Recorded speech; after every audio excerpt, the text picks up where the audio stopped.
Hey, Sean here from IQ Barbecue, and today we're doing something really special. We have a 75-day dry age Wagyu brisket. We're gonna be putting it on the Big Green Egg, smoking it hot and fast for about maybe 5 or 6 hours. It's gonna be absolutely incredible, and I'm gonna give you a couple great tips along the way. Stay tuned.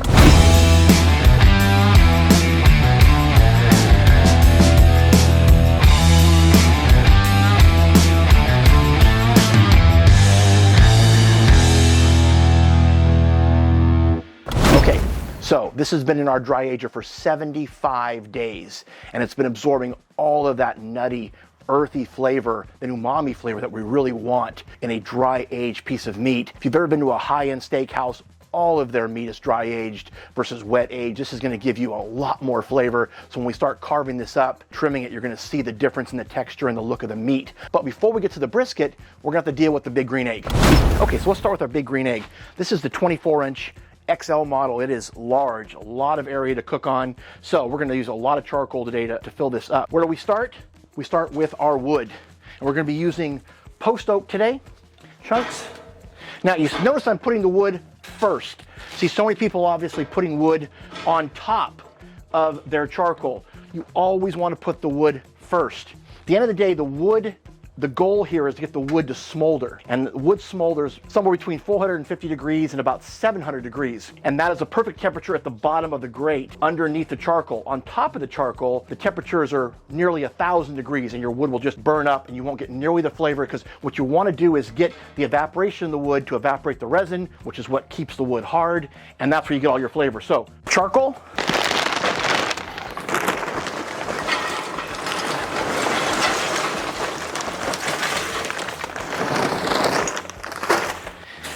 You notice I really filled this thing up with lump charcoal. I like to fill it up all the way to the top. One, these things are so efficient, you're not gonna waste any charcoal, because whatever doesn't burn in this cook, we'll use on future cooks. Also, you never wanna run out of charcoal. I'd always rather have too much charcoal than not enough charcoal. So definitely wanna fill this thing all the way to the top. Okay, charcoal's filled. Now let's go ahead and put a few of our lighters in here to get the flame going. This is a big enough cooker where you can put 3 or 4 of these in there. One will just take too long.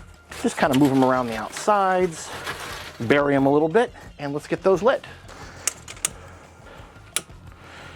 Okay, so once these start burning, I'm gonna come back and get a small piece of charcoal here and just put it across the top like that, and that will just, again, help this start burning much quicker. Here as well, there we go, and just get it to start heating up. All right, so that's gonna have to heat up for probably about 20 minutes or so. Again, remember we're cooking at 350 degrees today, hot and fast, so this is gonna take a little while to get to temperature. While this is heating up and getting the temperature, let's go ahead and trim the pellicle off that brisket. Okay, so let's start trimming this brisket. The outside of this is hard shell, basically, is the pellicle, and that is formed during the dry aging process. We need to remove all of that. You're gonna see some small mold spores here. It's fine, just need to cut all that off, get down to the meat, and then we're ready to get this thing seasoned and on the cooker. So let's start by, I like to start with the outsides here, and just key here, very sharp knife. And I would get in the habit of using a fillet knife. This is a perfect knife to use for this because it bends, has some flexibility, and that really helps you get across the top here without digging in too much and taking too much of the meat, which is what you don't want to do. We'll start with the outsides here and remove all of that pellicle first. Now this pellicle, you can reuse this. I've seen a lot of people do it. I typically don't. I don't see a whole lot of value in reusing it, but you can. I can tell you who loves it though. My dogs love it. So something you could always do. Dogs think it's an absolute delicacy, so something to always remember. Because on a typical brisket, we would obviously save all our scraps. We'd save the fat and make tallow, and we would save our meat and use it for, grind it up, use it for hamburger, things like that. So, okay, and just keep working our way around this till we have a fairly nice shape. I'll start around the top here.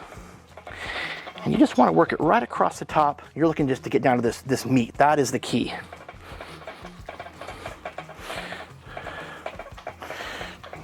Beautiful. Now we would normally, on a regular brisket, I would normally look to inject the brisket, but on a dry aged brisket, I'm not going to do that. I don't want to impart any more flavors in this brisket. We spent so much time, again, over 2 months getting it to this point. We don't want to put another flavor in there, so we're not going to inject this today. We're just going to lightly season it and get it on the cooker. It's important to be very careful too when you're cutting this. Very easy to cut yourself And that is why a very sharp knife is critically important when you're doing this. Boy, and see that color? See how deep and dark that is versus, you know, just a typical piece of meat that has been wet aged. It's much more pink. This is a much deeper red. Again, part of that dry aging process. So you can hear the egg behind us is heating up, so that's good news. We'll get that to temperature. Now we're cooking hot and fast today. I know a lot of people would rather just cook this low and slow, and you can absolutely do that. I just prefer any more on my big meats, briskets, pork shoulders. I cook them all hot and fast, somewhere between 325 and even up to 400. Just quicker. This is gonna cook in about 5 hours versus 12 or 14 hours. But either way, it's gonna be good. Let's spin this around. Get these parts off of here. All right. Apologize, got kind of a squeaky table today. And this is looking really, really good now. I'm gonna be pretty aggressive with the cuts. I don't mind taking bigger chunks off this. Again, this is for the backyard. This is just for my family. This is not for competition. So I don't mind being a little more aggressive in some areas on it. And with the dry aging, you gotta remember, you've gotta get rid of all that pellicle. And remember, the key here ultimately is just to get it as smooth and aerodynamic as you can. This way it cooks nice and evenly and you don't get any pieces that burn up in the cooker, because you don't want that. And so I'm gonna round some of these edges off, which I like to do. Take a bigger piece of this fat out of there. That's never gonna render down. It's a pretty hard piece of fat right here too.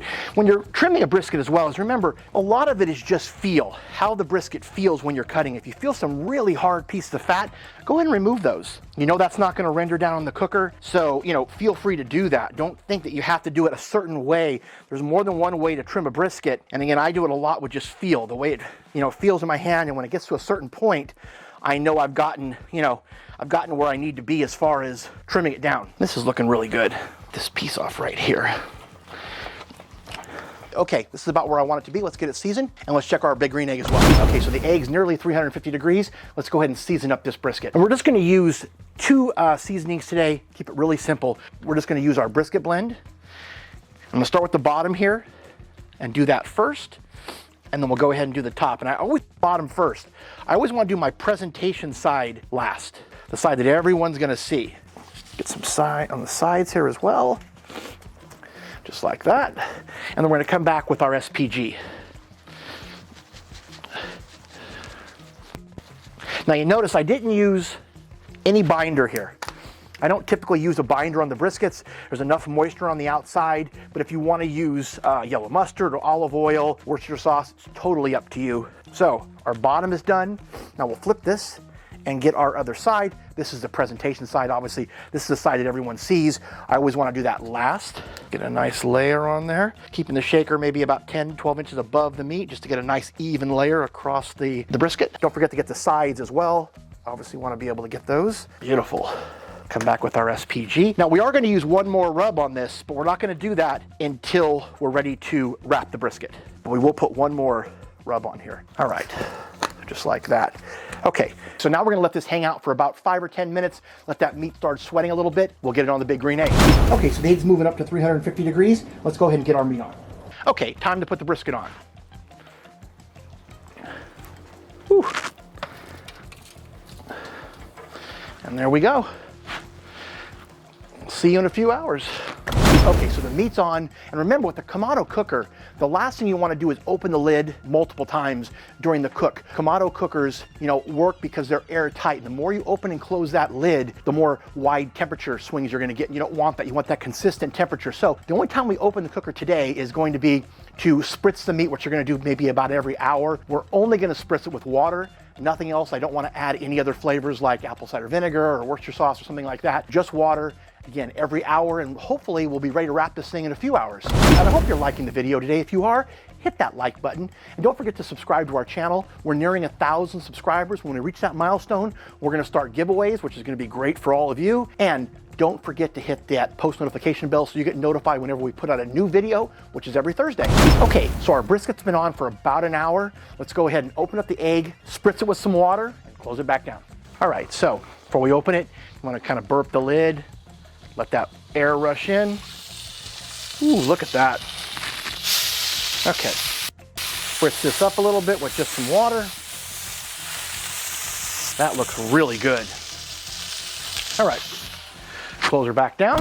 Okay, so we spritz the brisket for the first time. We'll let it go for about another 45 minutes. We're already at 105 degrees, so this thing's gonna get done a little quicker than I thought. We're cooking at a little higher temperature as well. The Big Green Egg's running at about 375, which is just fine. So it's probably gonna get done in more like 3.5 hours, which again is a real reason to do hot and fast cooking. I cook hot and fast in competition in the backyard as well. If you can cook a brisket in 4 hours versus 14, why wouldn't you want to do that? And again, the flavor, your end product is going to be exactly the same. So we'll let this go for about another 45 minutes. We'll check on it then, see what it looks like.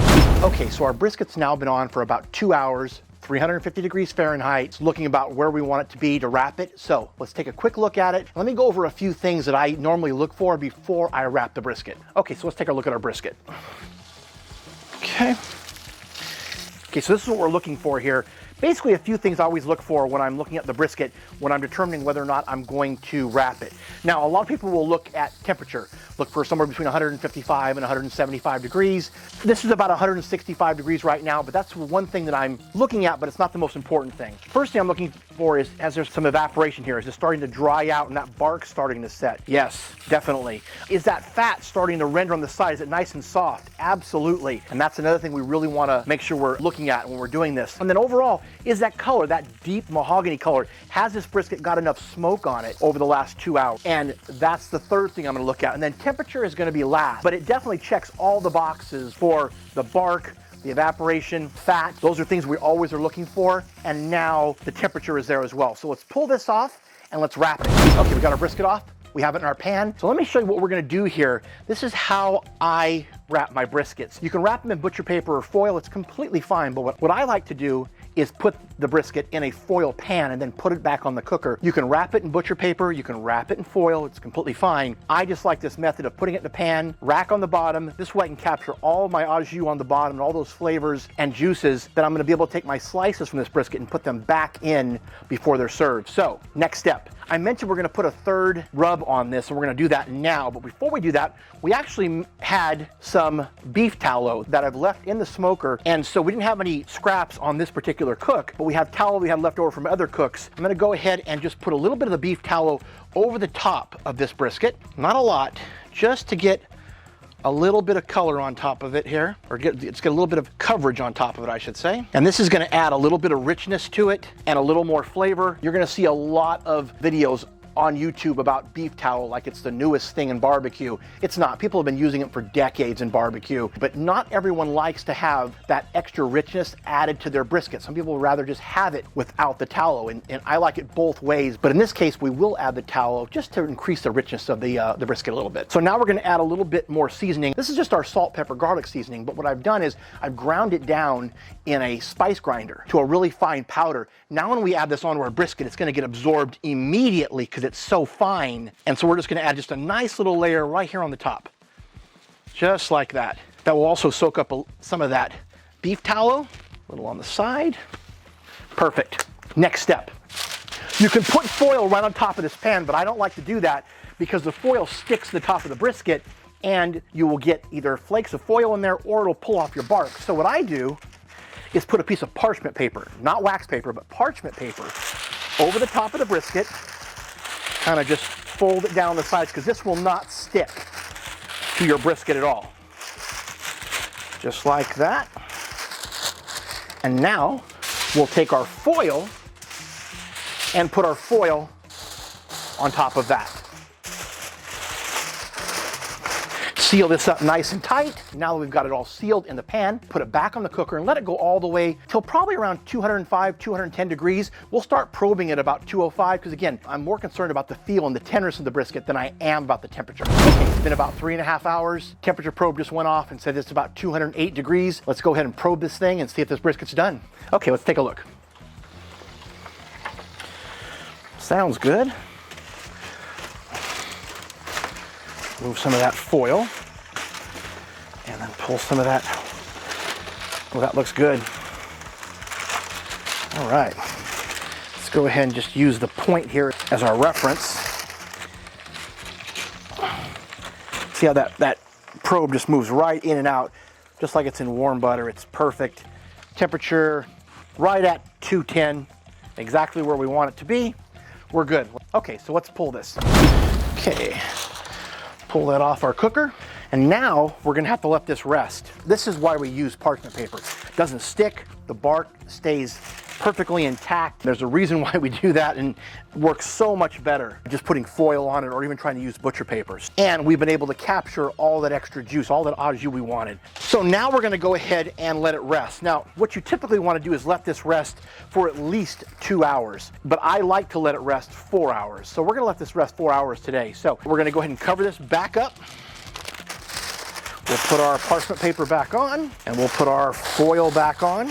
Okay, so now that the brisket is done, we're gonna go ahead and put this in our Cambro for about 4 hours and let it rest. 2 hours minimum, but I'd really like it to rest 4 hours, which is what we're gonna do today. That's gonna allow that meat, which is really tight right now, from being in the cooker, to loosen up, reabsorb all those juices, be tender, juicy, exactly the way we want it, and that's gonna just take some time. So on a day like today where it's almost 100 degrees outside, we could just put a blanket around this and leave it right here on the counter, but I'm gonna put it in the Cambro. I like to do that. Controls the humidity a little better as well. And 4 hours from now, we'll take a look and see what we ended up with. I will say I did weigh this. This brisket weighed 15.2 pounds before we dry aged it. Right now off the cooker, it weighs 8.7 pounds. So we've lost half of the weight of the brisket. So it's a much smaller piece of meat than it was. So bigger the piece of meat you can start with, especially when you're dry aging, is not a bad idea. Okay, we're finally done. The brisket's been resting for 4 hours in the Cambro. Looks amazing. So let's get this thing out and get it cut and see how it tastes.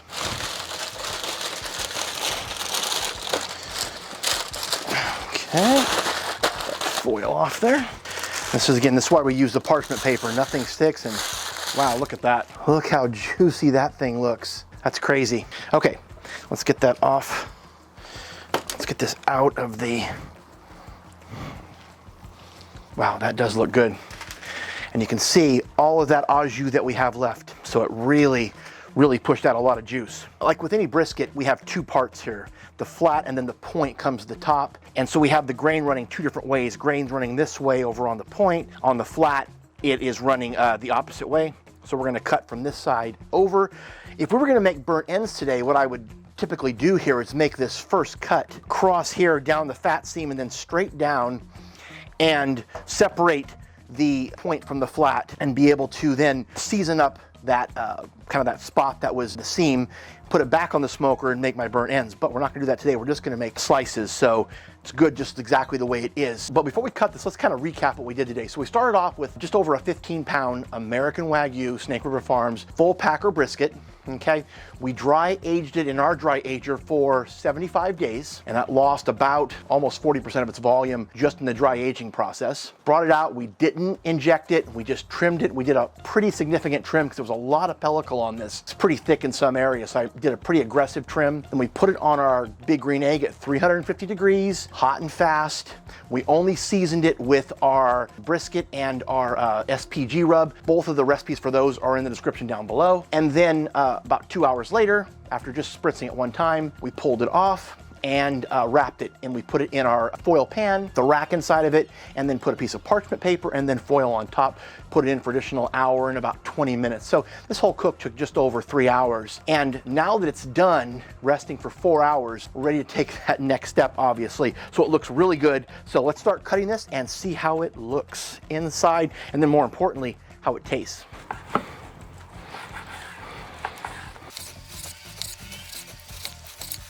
I don't know if you can hear it, but you hear the juices just going everywhere here. And I'll make one more cut, then I'll stop right there because we're going the right way. All right, little pieces off there. And if you can see the way these slices have come out, just beautiful. Nice smoke ring around the outside. Not a huge smoke ring. Remember, we cooked this hot and fast, so it wasn't on the smoke that long, but juicy as can be. And the gloves are completely wet, and everybody loves to do that little that little bend test. Bends just perfectly. And let's see how that pulls. Again, just pulls apart exactly how it should. It's exactly what you're looking for. So let's go ahead and taste this. And you can really see this picture maybe a little better. The smoke ring looks really good, smells phenomenal. So let's give it a taste and see how it tastes, because that's all that's going to really matter.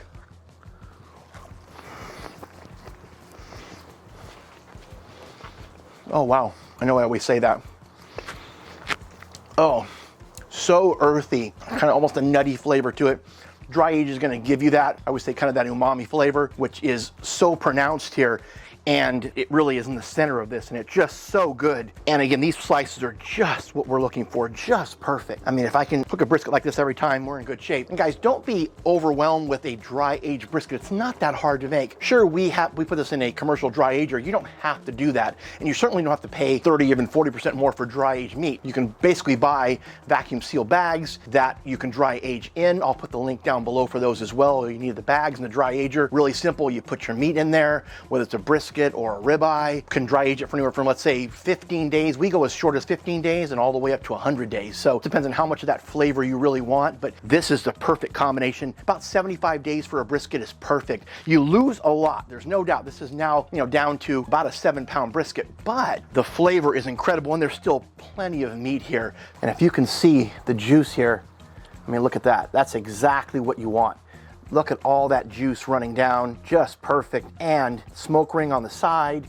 This is exactly what you want your brisket to look like when it's done. And when it's dry aged, it's even better as far as the flavor. And look at the outside of it, just glistening perfectly, nice little jiggle to it. Just perfect. This is where your burnt ends would come from, but it's incredible. But the slices are equally great. So now I'm gonna do is take all these slices and I'll let those slices just sit in the au jus and just marinate with even more of those flavors and then serve it from there. So that's why cooking it in the pan is a great idea, because you can capture all those juices. I'll use a grease separator to separate the fat before I actually do that. And this is so easy to make. So again, I hope you enjoyed this today. I enjoyed making it for you. Remember to like our video, subscribe to our channel, and don't forget to hit that post notification bell so you get notified whenever we put out a new video, which is every week. And don't forget to follow us on all our other social media sites like Facebook, Twitter, Instagram, and TikTok, and our website, makeamericagrill.com. Again, I hope you enjoyed this. Have a great day.